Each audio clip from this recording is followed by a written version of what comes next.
I'm Megan from All Kids First, and I'm here with Tempa from Special Needs and Treats Bakery in Lawrenceville. How are you today, Tempa? I'm great. How are you, Megan? Wonderful, thank you. So Tempa, tell me about your company and how you got started. The name of the company is Special Needs and Treats Bakery, and the reason we started is because we have a son who is now 32 and he has Fragile X syndrome, and we did not want him sitting at home doing nothing after he aged out of county programs in Gwinnett County. Mm-hmm. And so we thought, well, I've been a baker all my life, since I was about 13, and I thought, well, if I could run a bakery and do things like that, then he could just come work for us, because it's not easy to find jobs for our adults with special needs. And so we just thought we're going to have to create it ourselves. Yeah. Little did we know God had a bigger plan, instead of just for Bradley, that we could also employ other adults with special needs and give them a sense of purpose as well. Okay, that's great. Yeah. So how many people do you have on staff, and approximately how many of them have special needs?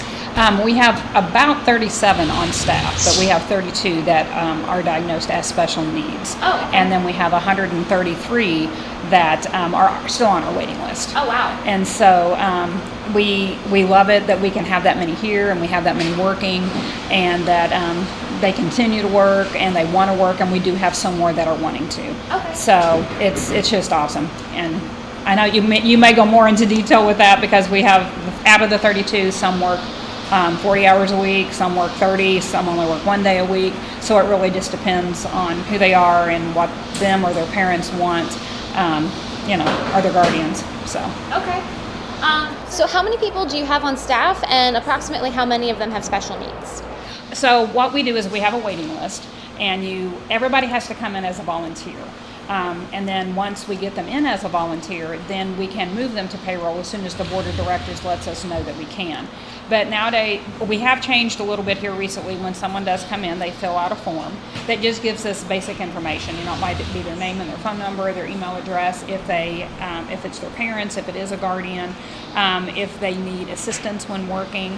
And then we keep that on file. But now we've also had them start filling out an application, because we're like, well, even if they don't get employment with us, at least it gives them maybe that first shot at filling out that application and getting used to that process, because you're going to have to do that wherever you would go. So that is just something that my husband wanted to start implementing. Okay. What kind of training do the employees undergo at your bakery? Okay, so when they come in as a volunteer, whenever we bring them in, once we can call them off the list, we might say, okay, we have Tuesday and Thursday available from 12 to 5, and these are the openings that we have. And it might be, say, dishwasher, it might just be general kitchen help. And then if they say, yes, that's something I think I can do, then when we start bringing them in, then we put them on the task, we show them the task, we work with them on the task, and then we let them do it independently. Now, we don't ever just completely walk off and leave them, because we're all kind of in there in the kitchen together, and there's so many people that will help out. And they can pretty much ask a question to any of us that have been working there for a while, because they've all kind of done the jobs, they kind of move around. But we make sure that it is something that they enjoy, something that they can do, and something that doesn't put too much stress on them, because we don't want them doing something that they really can't do adequately, because we don't want them to feel bad. Okay. And so if they come to us and they're like, I don't think I can do this, or if we're seeing it, then we're like, well, hey, we've got this job today, why don't we come try to do this? Okay. And so we will try them in different positions. And we have many different positions that we can try them at.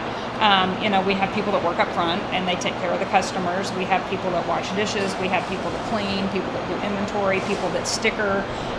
So there's a lot of different jobs that people can do. Okay, that's great. What are some barriers or challenges to hiring and working with people with special needs? One of the biggest is usually a communication. Okay. Because you do have some that do have different types and patterns of speech, which, just from being a parent of a special needs child, I know that, and with going to school, and you also intermingled with them there. And so they're just very unique individuals. You have to get to know them, and you have to learn their language and how to speak with them. And that does take a while, but we usually get on the same track, and we can usually communicate very well.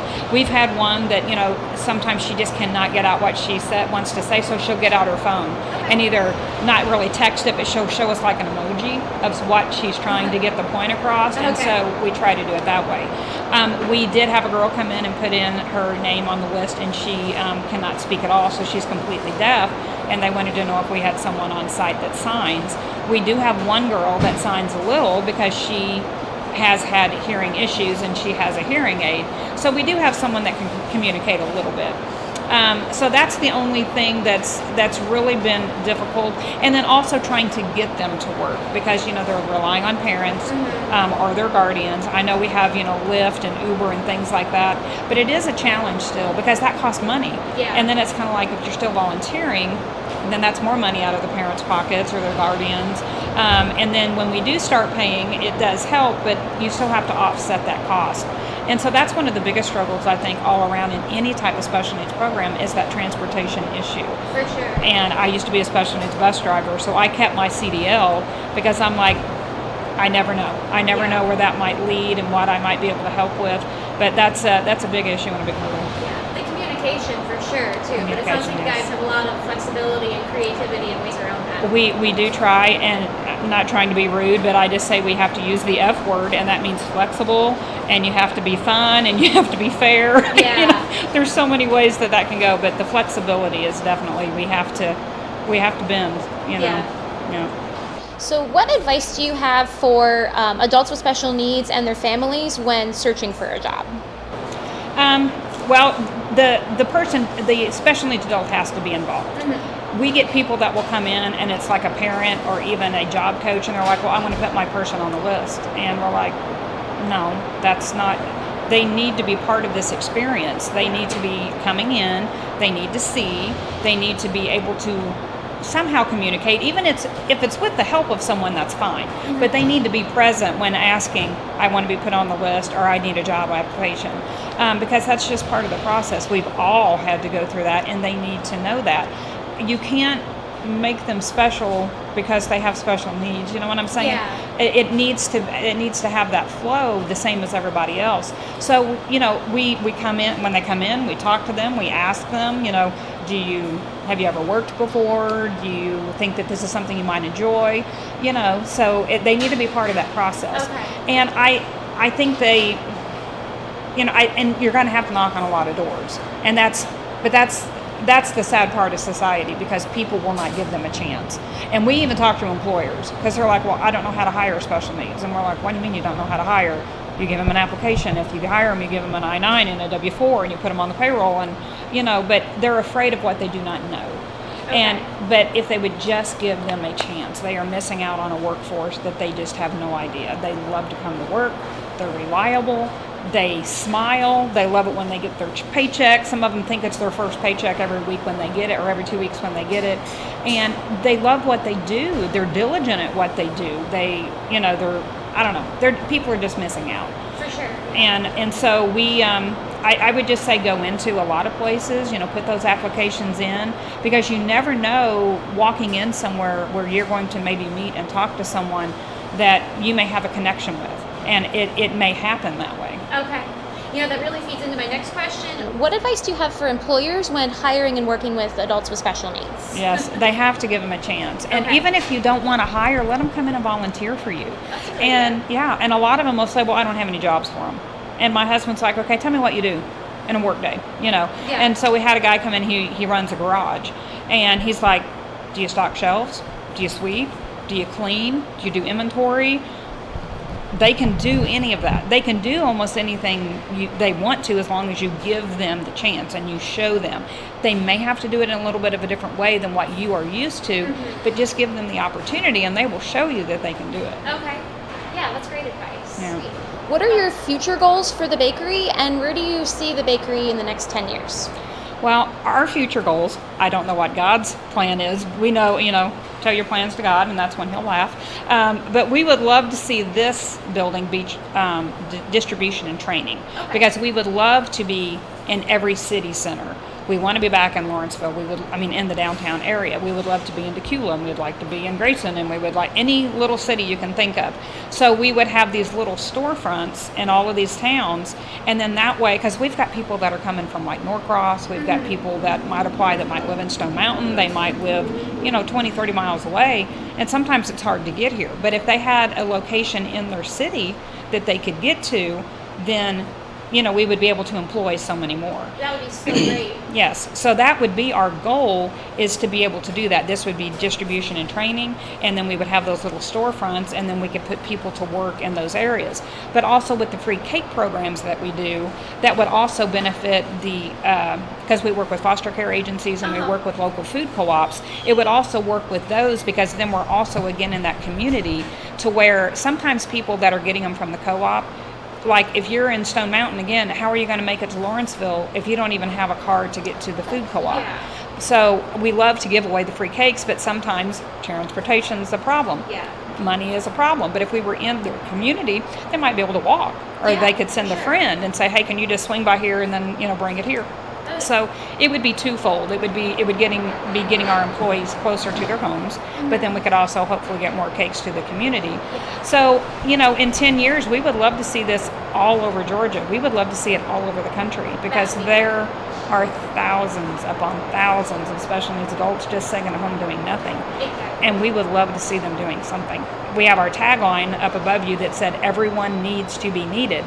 You have to wake up every day with a plan and a purpose. You have to know that someone is wanting you to come and do something for them, and you have to have that. And I just think that's so important, that message to get across.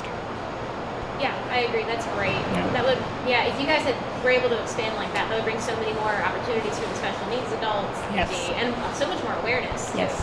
And, we could use another 100 bakeries. Yeah. We have Creative Enterprises right around the corner. We have High Hope, and they help with the special needs. We could use 100 more of those locations as well, because there are just so many that just never have the opportunity. Yeah, your waiting list is a great example of that. 133, and my I goodness. think we may have added one yesterday. I saw paper on my husband's desk this morning, so that would be 134. Wow. At one time, it was at 215. Wow. Yeah. Tell me about the free cake program. Okay, so when we work, we try to find agencies, so that's also another thing. Another reason why we like to do interviews, because if there's an organization out there that is needing that kind of help, we like them to contact us. We'll set up a meeting and see if we can help them. But so let's say Uniting Hope for Children is one of our biggest ones. So we give them gift certificates. It's just a little paper gift certificate, has a number on it. They hand them out to their foster families. Okay. Then the foster family calls us. They have to give us a 24-hour notice, and we can do a vanilla or chocolate cake with vanilla or chocolate icing, and we do 4 design choices, and then we personalize it to that child. And then they come pick it up, they give us the certificate, and then they have that birthday cake for that child. But we also do the same thing with the food co-ops. We're working with the Duluth co-op, the Lawrenceville co-op, and we do work with the Southeast co-op, but their program has not really started back up very big, because the way they're still distributing food, it's hard to do that. But if you notice the cakes that are here in our cooler, the little round ones are done by our special needs. Whenever they come to work, they get to do 1 cake a week. Aww. And then the 9x13 cakes we put out there over the weekend. But if those cakes do not sell, then we put them in the freezer, and then we take them to Southeast Co-op, and they keep them in their freezers, and then they can hand them out to their clients. Oh, that's awesome. Yeah, but we call that our Cakes for Kiddos program, and people can donate for that. If they want to sponsor a birthday cake, it's $9. And you can, if you just want to donate $9, then you would know that $9 is going for one child to get a cake. What a delicious cause. Yes, very good. Yeah, it really is. Okay. Well, that's all the questions I have for you. Thank you so much. Yes, thank you for coming and getting more awareness out there to who we are and what we do. We appreciate that. Oh, our pleasure. Okay, great. Well, that's all we have time for today. Thank you so much, and catch us next time on All Kids First.